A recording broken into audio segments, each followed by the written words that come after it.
శివ శక్తుల యొక్క అద్భుత అంతర్మిలన. యోగ సాధన యొక్క పరమ ప్రగాఢతలో శివశక్తులు పరస్పరం అంతర్లీనమయ్యారు. శివశక్తుల ఈ అంతర్మిలన 2 విధములుగా ప్రకటితమయ్యినది. తన మొదటి రూపముగా మహాయోగిని మాతాజీ అంతస్థ కుండలిని మహాశక్తి సంపూర్ణ జాగరణ తరువాత విభిన్న చక్రముల భేదన చేసుకుంటూ వాటిని మేలుకొలుపుతూ సహస్రారంలో ఉన్న మహాశివునితో వెళ్లి కలిసింది. యోగ సాధకులకు చాలా అద్భుతమైన మరియు దుర్లభమైన సత్యము జరుగుట వలన మాతాజీ యొక్క పరిపూర్ణ అస్తిత్వము యోగైశ్వర్యము యొక్క భాండాగారమైపోయింది. యోగం యొక్క ఉచ్చస్తరీయ విభూతులు మరియు సిద్ధులు ఆమె వ్యక్తిత్వము యొక్క వివిధ ఆయామముల నుంచి అనాయాసముగా ప్రకటితమవటం మొదలుపెట్టాయి. శివశక్తుల మహాకలయిక యొక్క వేరొక రకము కూడా మాతాజీ జీవితంలో చాలా స్పష్టముగా జరిగినది. దీని చర్చ సాధారణంగా ఏ యోగశాస్త్రములోనూ దొరకదు. దీనిలో శివస్వరూపమైన గురుదేవుల ఆత్మచేతన శక్తి స్వరూపమైన మాతాజీ ఆత్మచేతనలో కరిగిపోయి ఏకారమయ్యాయి. వచ్చి వెళ్లేవారు ఆమెను కలిసేవారు. ఆ సత్యమును అనుభవించి ఆశ్చర్యచకితులయ్యేవారు. వారికి ఒక విషయం చాలా లోతుగా అనుభవంలోకి వచ్చేది. అదేమిటంటే గురుదేవులు మాతాజీ చూడటానికి ఇద్దరుగా ఉన్నా వాస్తవానికి వారిలో ఒకే ప్రాణప్రవాహం, ఒకే భావచేతన క్రియాశీలముగా ఉన్నవి. ఇటువంటి అనుభూతి సాధారణముగా ప్రతిరోజు వారికి అనుభవంలోకి వచ్చేది. వారిలో వారు పరస్పరం దీని గురించి చర్చించుకునేవారు కూడా. వారిలో వారిలా అనుకునేవారు, నేను ఈ విషయం గురూజీకి చెప్పాను, అది మాతాజీ వరకు ఎలా వెళ్ళింది? ఇప్పుడు గురూజీ ఇంకా తపోభూమిలోనే ఉన్నారు కదా, లేక ఈ మాటలు అఖండ జ్యోతి సంస్థాన్లో మాతాజీకి చెప్పాను, తపోభూమిలో కూర్చుని ఉన్న గురుదేవులకు ఎలా తెలిసింది? ఆ రోజులలో అక్కడ టెలిఫోన్స్ లాంటివి ఉండేవి కాదు. అందువలన విషయాలు టెలిఫోన్ ద్వారా చెప్పేశారని అనుకోవటానికి వీలు లేదు. చాలా బుద్ధి కుశలురు, తాత్వికులు గురుదేవులు మాతాజీ యొక్క ఆత్మచేతన అంతర్కలయికా సత్యములు స్వీకరించవలసి వచ్చేది. అనేక సార్లు కొంతమంది తమ అనుభవాలను 2-3 సార్లు పరీక్షించుకునేవారు. మహారాష్ట్ర నివాసి అయిన విష్ణు నారాయణ గోవరీకర్ అటువంటి వారిలో ఒకరు. ఈయన గాయత్రీ తపోభూమిలో నిర్వహించబడే శిబిరాలకు తరచూ వస్తూ ఉండేవారు. ఈసారి వచ్చినప్పుడు ఆయన మనసు అనేక ఇంటి సంబంధమైన సమస్యలతో నిండి ఉన్నది. మనస్సును ఎంత బుజ్జగించినప్పటికీ అది వినకుండా మళ్లీ మళ్లీ సమస్యల వలయంలో ఇరుక్కుపోయేది.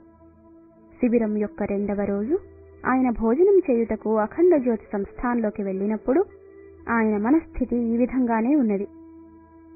తన మీద తను ఎంత నియంత్రణ చేసుకుందామనుకున్నా ఉద్విగ్నత ఏ విధంగానూ మనసును వదిలేది కాదు. ఈ ఉద్విగ్న మనస్థితిలో ఆయన భోజనానికి కూర్చున్నారు. మాతాజీ స్వయంగా తన చేతులతో ఆయనకు భోజనం వడ్డించింది. అన్నము వడ్డిస్తూ అంతర్యామి అయిన తల్లి ఆయన విహ్వల మనస్థితిని గుర్తించింది. ఆమె చాలా ప్రేమగా ఇలా అన్నది, నాయనా, నువ్విప్పుడు నా దగ్గరికి వచ్చేశావు. నువ్వు ఏ విధంగానూ కంగారు పడవలసిన పని లేదు. నీ కష్టములను మేము తొలగించగలం. నీవు హాయిగా భోజనం చెయ్యి. మాతాజీ ఈ మాటల ప్రభావము ఆయన మీద ఎంత మాత్రమూ పడలేదు. అలాగే అన్యమనస్క భావనలతో భోజనం చేస్తున్నారు. విష్ణు నారాయణ ఇలా బాధగా ఉండటం చూసిన మాతాజీ ఇలా అన్నారు, నాకు తెలుసు నాయనా, నీవు చాలా కష్టాలలో ఉన్నావు. ఒకవైపు పొలమునకు సంబంధించిన కోర్టు కేసు నడుస్తున్నది. దుకాణము మూతపడింది. నీ భార్య రోగగ్రస్తమైనది. కూతురికి పెళ్లి చేయటానికి ఏ విధంగానూ వీలు పడటం లేదు. ఇన్ని కష్టాలు ఒకేసారి మీద పడినప్పుడు ఎవరైనా గాభరా పడటం సహజం. కానీ తల్లి దగ్గరికి వచ్చాక ఆమె పిల్లలు చింతాక్రాంతులై ఉంటే ఇంక తల్లి ఉండి ఏమి లాభం? మాతాజీ ఈ మాటలు ఆయనను ఆశ్చర్యచకితులను చేశాయి. ఆయనకు అన్నింటికంటే ఆశ్చర్యం ఎక్కడ వచ్చిందంటే ఈ విషయాలు ఆయన ఎవరికీ చెప్పలేదు. ఇక్కడికొచ్చిన దగ్గర నుండి ఆ క్షణం వరకు ఎవరితోనూ తన సమస్యల గురించి చర్చించలేదు. మరి మాతాజీకి ఈ విషయాలన్నీ ఎలా తెలిసాయి? ప్రశ్నకు జవాబుగా ఆమెను గురించి ఎంతవరకు ఆలోచించగలిగారంటే మాతాజీ కేవలం గురూజీ ధర్మపత్నే కాదు, ఆమె ఖచ్చితంగా మహాయోగిని. ఇలా ఆలోచించుకుని ఆయన నిశ్చింతగా భోజనం చేశారు. చేతులు మూతి కడుక్కుని మాతాజీకి ప్రణామం చేసుకుని గాయత్రి తపోభూమి వైపుకు వెళ్లారు. ఆయన మాతాజీకి ప్రణామం చేస్తున్నప్పుడు ఆయన కన్నులలో నీరు తిరిగాయి. మాతాజీ యొక్క వరదాయి అభయ ముద్రను చూసి ఆయనకు చాలా ధైర్యము, ఓదార్పు లభించింది. కానీ ఇంకా ఆయనని ఆశ్చర్యపరిచే సంఘటనల శృంఖల పూర్తి కాలేదు. ఆయన అలా తపోభూమికి రాగానే గురూజీ యజ్ఞశాలలో పచారులు చేస్తూ కనిపించారు. ఆయనకు ప్రణామం చేయటానికి వెళ్లారు. గురుదేవులకు ప్రణామము చేసిన విష్ణునారాయణ నిలబడగానే గురుదేవులిలా అన్నారు, నాయనా, బాధపడవలసిన పనిలేదు. మాతాజీ నీ సమస్యలన్నీ తన మీద వేసుకున్నప్పుడు ఇంక చింతించవలసిన అవసరమేమున్నది? నీవు ఆమె మీద నమ్మకముంచుకో. ఆమె పరమ సమర్థురాలు. ఆమె అన్నదంటే అన్నీ సవ్యంగా జరుగుతాయి. నమ్మకముంచుకో. గురూజీ మాటలు విష్ణునారాయణుని మళ్లీ ఆశ్చర్యచకితుని చేశాయి. అఖండ జ్యోతి సంస్థాన్లో మాతాజీ చెప్పిన మాటలు గురుదేవులకు ఎలా తెలిసాయో ఆయనకు అర్థం కాలేదు.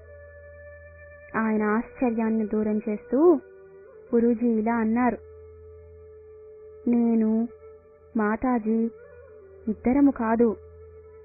బయట నుంచి చూస్తే ఇరువురిగా కనిపిస్తాం. లోపల నుండి చూస్తే నిజానికి మేమిరువురము ఒకటే. గురూజీ మాటలు ఆయనని ఇంకా ఆశ్చర్యంలో పడేశాయి. ఆయన మాటల మీద నమ్మకం ఉంచుకొనుట తప్ప చేయగలిగింది ఏమీ లేదు కదా. కానీ మానవీయ మనసులో ఇంకా ఎక్కడో ఒక మూల సందేహమున్నది. ఈ సందేహము నివారించుకొనుటకు ఆయన శిబిరములో ఉన్న రోజులలో ఏదో విధంగా ప్రయత్నిస్తూనే ఉన్నారు. ప్రతిసారి ఆయనకి సందేహ నివృత్తి జరుగుతూనే ఉన్నది. గురుదేవులే మాతాజీ, మాతాజీయే గురుదేవులు అన్న సత్యము పలుమార్లు ప్రమాణీకరించబడినది. ఆయన తన అనుభవాలను శిబిరమునకు వచ్చిన ఇతరులతో చర్చించినప్పుడు అందరూ నవ్వారు. ఎందుకు నవ్వుతున్నారని అడిగినప్పుడు వారందరూ ఇలా అన్నారు, ఇది కూడా ఆలోచించవలసిన విషయమా? మాకు మొదటే తెలుసు. గురూజీ, మాతాజీ వారిరువురు వేరనుకోవటం పెద్ద భ్రమ. ఇరువురు ఒకటే. వీరందరి మాటలు విన్న విష్ణునారాయణుని సందేహం తీరింది. ఇంటికి తిరిగి వచ్చాక మాతాజీ మీద ఆయన శ్రద్ధ 100 రెట్లు పెరిగింది. ఎందువలనంటే అనుకోని అనేక సంఘటనల వలన ఆయన అన్ని సమస్యలు ఒకదాని తర్వాత ఒకటి తీరినవి. ఆయన తన అనుభవములను గురుదేవులకు వ్రాసిన ఉత్తరములో వివరించారు. ఆ రోజులలో ఎందరో దానిని చదివారు.